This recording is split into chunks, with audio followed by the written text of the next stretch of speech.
तो अभी हम लोग बात करेंगे कन्या लगन वालों के लिए मार्च 2023 कैसा रहेगा। ये कुंडली जो अभी आप स्क्रीन पे देख रहे हैं, ये कुंडली मार्च के हिसाब से ही तैयार की गई है। फिर भी गोचरीय स्थितियों में कुछ परिवर्तन आपको जरूर नजर आ सकते हैं। तो सबसे पहले देखेंगे गोचर को, उसके बाद इस कुंडली की प्लेसमेंट के हिसाब से आगे बढ़ेंगे। तो बात करें अगर सबसे पहले हम सूर्य की, सूर्य 15 मार्च तक कुंभ राशि में रहेंगे, इसके बाद ये मीन राशि में जाएंगे।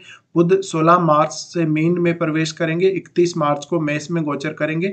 शुक्र 12 मार्च को मेष राशि में प्रवेश करेंगे। मंगल 13 मार्च से मिथुन में प्रवेश करेंगे, गुरु मीन में गोचर कर रहे हैं, शनि कुंभ में, और चंद्रमा 1 मार्च को मिथुन राशि में प्रवेश करेंगे। राहु अभी मेष में गोचर कर रहे हैं और केतु तुला में गोचर कर रहे हैं। तो ये गोचरीय स्थितियां हैं जहां पर आप देख सकते हैं कि कौन सा ग्रह कहाँ गोचर कर रहा है। अब बात करते हैं आपके, सबसे पहले स्टार्ट करते हैं लग्नेश से, और आपके लग्नेश है बुध। बुध का गोचर अगर हम लोग देखें तो बुध का जो गोचर है शुरुआत में इस महीने में आपके छठे घर में रहेगा।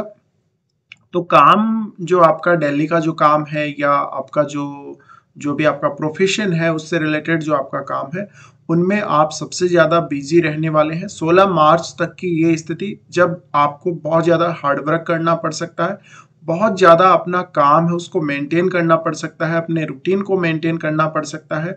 साथ ही साथ थोड़ा आपका कलीग्स के साथ मनमुटाव हो सकता है। यहाँ सूर्य और शनि की युति भी हो रही है, तो इस वजह से हालांकि आप काम बहुत अच्छे से संभाल लेंगे अपना, और बहुत ही अच्छी एनालिटिकल स्किल्स आपको काम को संभालने की यहाँ बुध देने वाले हैं। लेकिन यहाँ पर कुछ मतभेद जरूर आपके सामने आ सकते हैं। साथ ही साथ यहाँ पर पिता के साथ थोड़े अच्छे संबंध नहीं नजर आएंगे जब ऐसी स्थिति बनेगी। तो इसके साथ ही देखिए बुध आपको आपकी डेली लाइफ को मैनेज करने, अपने वर्कलोड को मैनेज करने के लिए बहुत अच्छी स्थिति में रहेंगे। इसके बाद बुध जा रहे हैं आपके सप्तम भाव में। सप्तम भाव में जब ये जा रहे हैं तो मैरिज होने के बहुत ज्यादा चांसेस हैं। इसके अलावा अगर आपका कन्या लगन है और आपका जीवन साथी, यानी अभी तक आपका जीवन साथी आपको नहीं मिला है, या फिर आपका एंगेजमेंट नहीं हुआ है, तो आपको बहुत ज्यादा चांसेस हैं कि आपको अपने जीवन साथी से इस दौरान कहीं ना कहीं मुलाकात हो सकती है। क्योंकि आपका जो लग्नेश है, लग्नेश की युति हो रही है आपके सप्तमेश से, तो ये ऐसी स्थिति है जहां पर आप अपना जीवन साथी अगर खोज रहे हैं तो आपका जीवन साथी आपको मिल सकता है। अब वो कहीं भी मिल सकता है, इसमें ये नहीं है कि आपको नॉर्थ में मिलेगा, साउथ में मिलेगा, या आपको मंदिर में मिलेगा, या आपको कहाँ मिलेगा, ऐसी कोई निश्चित जगह नहीं। लेकिन आपको इस दौरान मुलाकात जरूर हो सकती है। अब आपको इसके लिए अलर्ट रहना है कि किससे आप कहाँ मिल रहे हैं और कौन से समय पे आप मिल रहे हैं। ये बहुत हद तक ऐसा चांस भी आपके लिए बन रहा है कि जैसे आप अपने पार्टनर को खुद चूज करें और अपनी मैरिज का आप खुद ही डिसाइड करें, ऐसा चांस भी बन रहा है। साथ ही ये स्थिति में देखिए बिजनेस में बहुत अच्छी ग्रोथ होगी, बिजनेस में बहुत अच्छे नेटवर्क में अगर आप हैं, या बहुत लोगों के बीच आप हैं, तो आप काफी लोगों को कनेक्ट कर पाएंगे, आप लोगों को कन्विंस कर पाएंगे बहुत अच्छे से। तो पार्टनरशिप में बहुत अच्छे रिजल्ट आ सकते हैं। जो लोग ऑलरेडी मैरिड हैं उनके ऊपर उनका जीवन साथी थोड़ा हावी जरूर रहेगा। जीवन साथी के साथ आपको कम्युनिकेशन बहुत अच्छे से रखना जरूरी है। इस दौरान गुरु और बुध की जो युति हो रही है सप्तम भाव में, इसकी वजह से आपके पास मल्टीपल ऑप्शंस अवेलेबल होंगे। अब आपको उनमें से सही ऑप्शन का चुनाव करना है, और आपको ये देखना है कि आप कौन सा काम कर सकते हैं। इस दौरान अगर आप कोई नया काम स्टार्ट करना चाहें, नया कोई बिजनेस स्टार्ट करना चाहें, तो आप वो भी कर सकते हैं।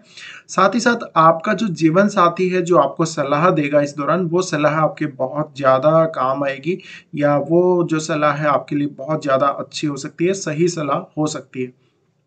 इसके अलावा देखिए ऐसी कंडीशन में कहीं ना कहीं आपका जीवन साथी और आपकी माताजी का जो संबंध है वो भी काफी ज्यादा कम्युनिकेशन वाला रहेगा। तो आपका जीवन साथी ज्यादातर आपके साथ कम्युनिकेट करेगा, और आपकी माताजी के साथ भी वो बहुत हद तक कम्युनिकेशन अच्छा रखेगा। तो ये स्थिति में कहीं ना कहीं आपको अपने जीवन साथी की एडवाइस लेनी चाहिए, जीवन साथी की बातों को मानना चाहिए। हाँ, थोड़ा बहुत मतभेद यहाँ पर जीवन साथी के साथ हो सकता है, या तर्क वितर्क में थोड़ी बहुत दिक्कत आ सकती है। एक दूसरे के सामने आपको झुकना पड़ेगा, तब जाकर स्थितियां जो अगर ऐसी बनी हुई हैं जहां पर आपको अच्छे रिजल्ट नहीं मिल रहे, या जीवन साथी की वजह से आपको कोई दिक्कत आ रही, तो थोड़ा कॉम्प्रोमाइज भी करना पड़ेगा। इसके बाद देखिए बुध हैं वो आपके लगन को देखेंगे, तो यहाँ पर बुध नीच के हो रहे हैं और गुरु के द्वारा इनका नीच भंग भी हो रहा है। तो लेकिन यहाँ पर कोई खास नेगेटिव रिजल्ट तो हम नहीं कह सकते, बट फिर भी कुछ हद तक अगर आपकी कुंडली में बुध बहुत ज़्यादा अच्छी स्थिति में नहीं है, तो बुध के पॉजिटिव इफेक्ट्स आपको थोड़े कम देखने को मिल सकते हैं। लेकिन बुध अगर यहाँ पर आपके लिए कुछ नेगेटिव इफेक्ट भी क्रिएट करें, तो आपको ज़्यादातर कंफ्यूज रखेंगे, आप कौन सा डिसीजन लें, कौन सी साइड में आप आगे बढ़ें। ऐसे मामलों में कुछ हद तक आपको थोड़ा-सा अपने माइंड को एक्टिव रखना पड़ेगा और बहुत अच्छे से चीज़ों को एनालाइज़ करके आगे बढ़ना पड़ेगा। अब आगे बढ़ते हैं, बात करते हैं शुक्र के बारे में। शुक्र सेकंड हाउस और आपके नवम के स्वामी है। शुक्र का गोचर आपके शुरुआत में सप्तम भाव में रहेगा, तो 12 मार्च तक ये सप्तम में ही रहेंगे। तो ये एक ऐसी स्थिति है जहाँ पर 16 मार्च से यहाँ पर बुध आ रहे हैं, जबकि यहाँ पर शुक्र पहले ही निकल चुके होंगे आपके सप्तम भाव से। तो देखिए 12 मार्च तक की स्थिति में, 12 मार्च तक की कंडीशंस में गुरु के साथ शुक्र रहने वाले हैं। तो यहाँ पर जो पुरुषों की कुंडली है उनमें बहुत हद तक ये है कि मैरिज का चांस बन सकता है, 12 मार्च तक स्ट्रॉन्ग चांसेस हैं। उसके बाद भी आपके लिए बहुत ज़्यादा स्ट्रॉन्ग चांसेस हैं, बट जीवन साथी की आपको मिलने की संभावनाएं ज़्यादा नज़र आती हैं। साथ ही शुक्र के यहाँ होने की वजह से रिलेशनशिप को लेके कुछ ना कुछ इश्यूज हो सकते हैं, या आपको जो है किसी और की तरफ अट्रैक्शन होना, या जीवन साथी से आप कुछ ज़्यादा एक्स्ट्रा डिमांड करें, ऐसी कंडीशंस देखने को मिल सकती हैं। उसके बाद देखिए शुक्र जब तक सप्तम में है, अगर आप शुक्र से रिलेटेड कोई काम कर रहे हैं तो आपको बहुत ज़्यादा हेल्प मिलेगी। उसके बाद शुक्र जा रहे हैं अष्टम भाव में, अष्टम भाव में राहु के साथ जब तक शुक्र रहेंगे, तो जो लोग ऑलरेडी मैरिड हैं उनको थोड़ा-सा जीवन साथी के अलावा कोई और भा सकता है। तो कुछ हद तक देखा जाए तो ये एक एक्स्ट्रा मैरिटल अफ़ेयर और बहुत ज़्यादा सीक्रेट अफ़ेयर जो हम कह सकते हैं, ऐसी कंडीशंस नज़र आती हैं। साथ ही साथ ये काफ़ी ज़्यादा सीक्रेट रहेगा, और राहु के साथ शुक्र हैं तो गुप्तांगों से संबंधित कुछ समस्या दे सकते हैं। इसके अलावा ये स्थिति में देखिए आपका जो ससुराल पक्ष है, उनकी तरफ से आपको अचानक कोई बहुत बड़ा लाभ भी देखने को मिल सकता है। अब शुक्र के गुण यहाँ पर बहुत ज़्यादा बढ़ जाएँगे, तो ऐसी कंडीशन में शुक्र के गुण बढ़ने से आप अपने मैरिड लाइफ में कुछ हद तक असंतुष्ट नज़र आ सकते हैं। ये स्थिति 12 मार्च के बाद बनेगी, और 12 मार्च के बाद आपको स्पेशली ध्यान रखना है जीवन साथी के साथ रिलेशनशिप में आप कितने संतुष्ट हैं, आप कितना एडजस्ट कर रहे हैं। तो स्थितियों को मेंटेन करके चलें और कंडीशंस के साथ आप अपने आप को एडजस्ट करके चलें तो ज़्यादा बेटर रहेगा। साथ ही शुक्र यहाँ से अपने घर को देखेंगे, तो धन संबंधी स्थितियों में जो भी आप बदलाव चाहते हैं आपके अकॉर्डिंग ही होंगे। फैमिली के साथ आप एंजॉय कर पाएँगे, लेकिन कुछ हद तक जो आपकी नेगेटिविटी जो रहेगी रिलेशनशिप को लेकर, पार्टनर के साथ संबंधों को लेकर, ये सब नेगेटिविटी नज़र आ सकती है। इसके अलावा आप बहुत ज़्यादा अपने पार्टनर के साथ असंतुष्ट नज़र आ सकते हैं शुक्र के इस गोचर में। इसके अलावा शुक्र आपके नवम के भी स्वामी हैं। नवम के स्वामी होने की वज़ह से देखिए आप कोई विदेश यात्रा कर सकते हैं सडनली, अपने कोई स्पिरिचुअल पर्पज़ के लिए, या फिर अपनी कोई उच्च शिक्षा के लिए आप कोई बहुत गहन अध्ययन अगर कर रहे हैं, कोई रिसर्च कर रहे हैं, तो आपको उसमें भी सफलता मिलेगी। इसके बाद बात करते हैं मंगल के बारे में। मंगल आपके अष्टमेश है और तीसरे घर के स्वामी हैं। मंगल का गोचर आपके नवम भाव में रहेगा स्टार्टिंग में, तो 13 मार्च को फिर मंगल जा रहे हैं दसम भाव में।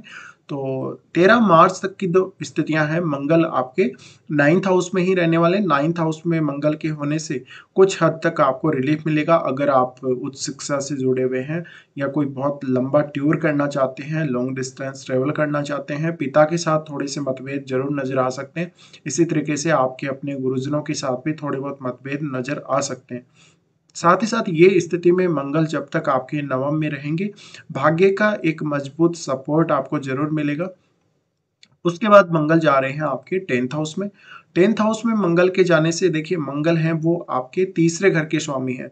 तो ज़्यादातर पॉसिबिलिटी ये बनती है कि आपको अपने काम या कोई भी प्रोफेशनल पर्पज़ के लिए ट्रैवल करना पड़ सकता है। साथ ही साथ थोड़ा-सा ज़्यादा फ़ोकस करेंगे आप अपने करियर पर, और बॉस के साथ आपके रिलेशनशिप बिगड़ सकते हैं। मंगल की ये स्थिति कुछ ना कुछ बड़ा करने, कुछ ना कुछ क्रिएटिव करने, और साथ ही साथ ज़्यादा एक्स्ट्रा एनर्जी अपने काम में लगाने के लिए यहाँ पर प्रेरित करेंगे। तो ऐसी स्थिति में थोड़ा-सा अपनी एनर्जी के हिसाब से ही ही आप काम कीजिएगा। और मंगल यहाँ से आपके लगन को भी देखेंगे, लगन को देखने की वजह से थोड़ा ज़्यादा एनर्जेटिक आपको बनाएंगे, गुस्सा वगैरह भी बहुत ज़्यादा आपका बढ़ सकता है। मंगल यहाँ से आपके फोर्थ हाउस को देखेंगे, फोर्थ हाउस को देखने की वजह से प्रॉपर्टी वगैरह का आपको फायदा कर सकते हैं। इसके अलावा घर से कहीं दूर जाकर आप कोई सामान खरीदना चाहें या कोई आप प्रॉपर्टी वगैरह या इस प्रकार का कुछ भी खरीदना चाहें तो उसके लिए मंगल सपोर्ट कर रहे हैं। साथ ही अपने उच्च के घर को भी देखेंगे तो संतान पक्ष से आपको सपोर्ट मिलेगा। और अगर आपका किसी से कोई प्रेम संबंध है तो उनके साथ थोड़ी बहुत मतभेद आपके जरूर नजर आ सकते हैं। इसके बाद यहाँ हम बात करते हैं गुरु के बारे में। देखिए, गुरु का गोचर काफ़ी इम्पोर्टेंट है और गुरु अपनी खुद की राशि मीन में गोचर कर रहे हैं। तो ये ऐसी कंडीशन है जहाँ पर गुरु आपके फोर्थ लॉर्ड होके फोर्थ अपने से फोर्थ में गोचर कर रहे हैं। ऐसे में जीवन साथी के साथ थोड़े बहुत मतभेद आपके संबंधों में नजर आ सकते हैं। जीवन साथी के साथ अगर आपकी मैरिड लाइफ शुरू नहीं हुई है तो मैरिड लाइफ की शुरू होने का समय बिल्कुल है। और साथ ही साथ आपके बिजनेस से आपको इनकम हो सकती है, धन लाभ बहुत ज़्यादा हो सकता है। बाकी रिजल्ट गुरु के हम डिस्कस कर ही चुके हैं। तो अब देखिए, गुरु हैं वो लगन को देख रहे हैं। लगन को देखने से काफ़ी सोच विचार कर और काफ़ी सटीक निर्णय क्षमता आपको देते हैं। इसके बाद हम बात करते हैं शनि के बारे में। शनि जो कि आपके पंचमेश है और छठे घर के भी स्वामी हैं, गोचर करेंगे आपके छठे घर में। छठे घर में गोचर कर रहे हैं तो इनके साथ सूर्य की युति भी बन रही है। पिता के साथ बहुत ज़्यादा मतभेद नजर आ सकते हैं। आप ज़्यादा अनुशासित होंगे अपने वर्क प्लेस पे, बट ऐसा और लोगों से आप अपेक्षा ना रखें। अगर ऐसा अपेक्षा आप रखते हैं तो हो सकता है आपको थोड़ी बहुत दिक्कतों का सामना करना पड़ सकता है। साथ ही साथ संतान वगैरह को लेकर थोड़ा बहुत यहाँ पर आपको स्ट्रगल नज़र आ सकता है कभी कभी। और अपनी खुद की एजुकेशन या कोई कंपटीशन अगर आप फाइट करने वाले हैं इस दौरान तो थोड़ा सा एक्स्ट्रा आपको यहाँ पर एनर्जी लगानी पड़ेगी। इसके बाद हम यहाँ पर आगे बढ़ते हैं और देखिए, हमने यहाँ पर लगभग सभी ग्रहों के बारे में बात की है। अब चंद्रमा बचे हैं, चंद्रमा और सूर्य के बारे में भी बात कर लेते हैं। चंद्रमा का गोचर देखिए स्टार्टिंग में आपके 10th हाउस में रहेगा। तो चंद्रमा यहाँ पर 10th हाउस में रहने से शुरुआत में इस मंथ में आपको अपने करियर की चिंता, अपने जॉब की चिंता बहुत ज़्यादा रहेगी और सडनली कोई बहुत बड़ा परिवर्तन आ सकता है। जैसे कि आपको कोई अपने प्रमोशन की न्यूज़ मिल सकती है या जॉब मिलने की, इस तरह की कोई न्यूज आपको मिल सकती है। उसके बाद चंद्रमा जा रहे हैं अपने खुद के घर में। खुद के घर में जब चंद्रमा जा रहे हैं तो आपके नेटवर्क में विस्तार होगा। साथ ही दोस्तों से अच्छा सहयोग आप लोगों को मिल जाएगा। साथ ही साथ ये संतान उत्पत्ति का समय भी हो सकता है। सडनली आपको संतान उत्पत्ति हो, ऐसा भी हो सकता है। उसके बाद चंद्रमा जा रहे हैं आपके 12वें भाव में। 12वें भाव में जाने से देखिए, धन का कोई बहुत बड़ा खर्चा दिखाते हैं। स्पेशली आपकी मदर की हेल्थ के लिए भी कोई बड़ा खर्चा हो सकता है। उसके बाद हम बात करते हैं यहाँ सूर्य की। सूर्य के गोचर को अगर आप लोग देखेंगे तो सूर्य का गोचर काफी महत्वपूर्ण है। 15 मार्च तक कुंभ में ही सूर्य रहने वाले आपके छठे घर में। तो जो भी आप स्ट्रगल कर रहे हैं अपने काम को लेकर, अपने काम को लेकर बहुत ज्यादा आप कुछ बाउंडेशंस से घिरे हुए, वहां पर आप अपनी एनर्जी को थोपने वाले हैं, वहां पर आप अपनी स्किल्स का इस्तेमाल करने वाले हैं। कुछ हद तक आप कहीं कोर्ट केस वगैरह में फंसे हुए हैं या किसी विवाद में फंसे हुए, तो सूर्य आपकी यहाँ पर बहुत बेहतर तरीके से मदद कर सकते हैं। इसके अलावा जिन जातकों का विदेश से संबंध है, जो लोग विदेश में रहते हैं या फिर जो लोग विदेश जाना चाहते हैं अपने काम के पर्पज से, उनके लिए भी अच्छी स्थितियां बनी हुई हैं। लेकिन अगर आपने कोई इलीगल काम किया है, कोई ऐसा काम जिसकी वजह से आपकी जेल तक हो सकती है, आपके ऊपर मुकदमा हो सकता है, तो ऐसे कार्यों की वजह से थोड़ी बहुत दिक्कत भी आ सकती है। साथ ही पिता की हेल्थ का इशू रह सकता है, पिता के साथ संबंध अच्छे नहीं रहेंगे। तो ये कुछ स्थितियां हैं आपकी गोचर के हिसाब से। और देखिए, राहु और केतु के बारे में तो हम कोई चर्चा इस बार नहीं करने वाले हैं। अब डायरेक्ट हम बात करेंगे कुछ अच्छे दिनों की। इस मार्च के महीने में कन्या लगन वालों के लिए कौन कौन से अच्छे दिन निकल के आ रहे हैं। तो आप लोगों के लिए 7 से 11 तारीख तक और 19 और 20 ये दिन काफ़ी बेहतर दिख सकते हैं। आप लोगों को काफ़ी अच्छे रिजल्ट इन दिनों में आ सकते हैं। जब भी आप कोई काम करें तो अगर आपको लग रहा है कि आपका कोई काम ठीक से पूरा नहीं हो रहा, किसी काम में बहुत ज़्यादा एफर्ट आपको लगाना पड़ रहा है, तो इन दिनों को आप चूज कर सकते हैं वो पर्टिकुलर काम करने के लिए। इसके बाद कुछ खराब दिन, यानी कुछ ऐसे परेशानी भरे दिन जिनकी हम बात करने वाले हैं। तो चंद्रमा जब एक्वेरियस में ट्रांजिट करेंगे 23 और 24 तारीख को, तो इस दौरान काम का प्रेशर थोड़ा ज़्यादा रहेगा।